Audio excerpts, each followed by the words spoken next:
which is why when you want to improve relationships, this brings us to the larger point here that we want to flesh out, and that is that you want to get in the category of can do no wrong. See, there are people in our lives that put in the category of can do no right and can do no wrong. You want to be in the category of can do no wrong. And the way to get into that, we're going to get to probably maybe next Motzi Shabbos. But for now, return to the original conversation about focusing on positive.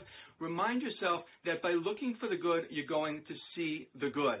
You're going to construct the good, and you're going to live in a different world. It's not about looking through rose-colored glasses, by the way. People very often say, oh, so fine, I'm just, putting a positive spin. It's not about that. You'll actually see things that would otherwise have gone unnoticed.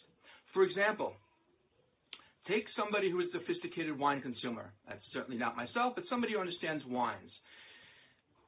They will taste something in the wine. They will enjoy the wine in a way that I could not, and unsophisticated consumers could not as well. Coffee, the same thing. You have people who are coffee aficionados. They understand the different tastes and the flavors and whether it's bold or this. And I do have, some preferences, but certainly not to the depth of somebody who really understands it. And that's because their knowledge increases their awareness of it.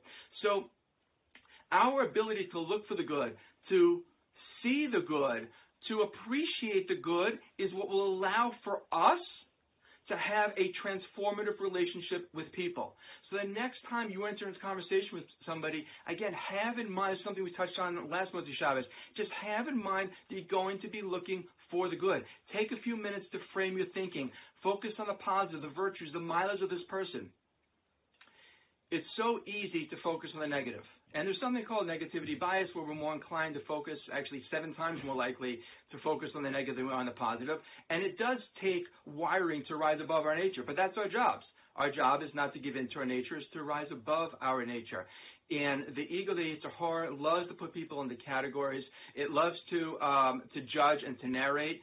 By the way, just the reason it does that is because we can feel more secure if we're able to label, to categorize, to blame, to justify, to sort of explain away everything that goes on in our world, which is why one of the defense mechanisms, the way the ego has to protect itself, is like this. You hear about somebody dies in an auto accident, and you find out that they weren't wearing the seatbelt, right? That gives you a warped sense of solace because now you can explain, you can understand why it happened. Right? The ego loves, it needs to be able to take this infinite world and sort of compartmentalize it into things that we can easily understand. And we can't. Many things are beyond our understanding, which is where B'tachon comes in, different conversation.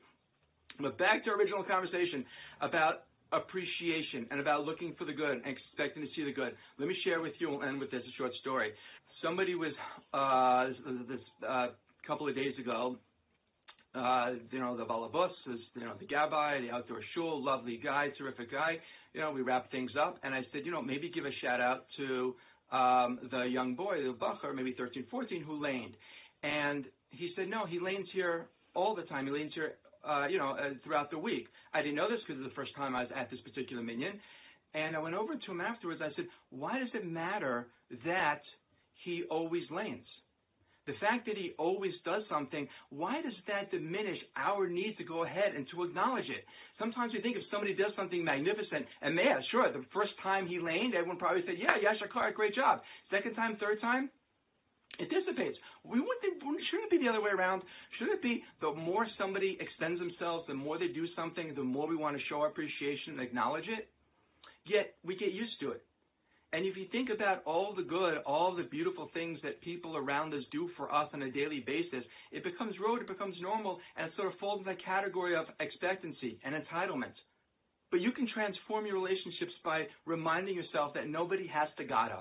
My father, Olav Shalom, used to say that. Nobody has to gotta. Nobody has to do something. It doesn't have to be this way. The fact that they do it is beautiful, and acknowledge it. And it makes you want to do it more. When somebody says to you, Yashar Kar, great job, amazing, that was beautiful, genuinely so, it makes you want to give more, it makes you want to do more.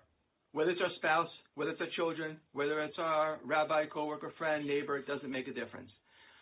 If they do it once or they do it 10,000 times, acknowledge the good. And the only way you're going to be able to acknowledge it is if you focus on it.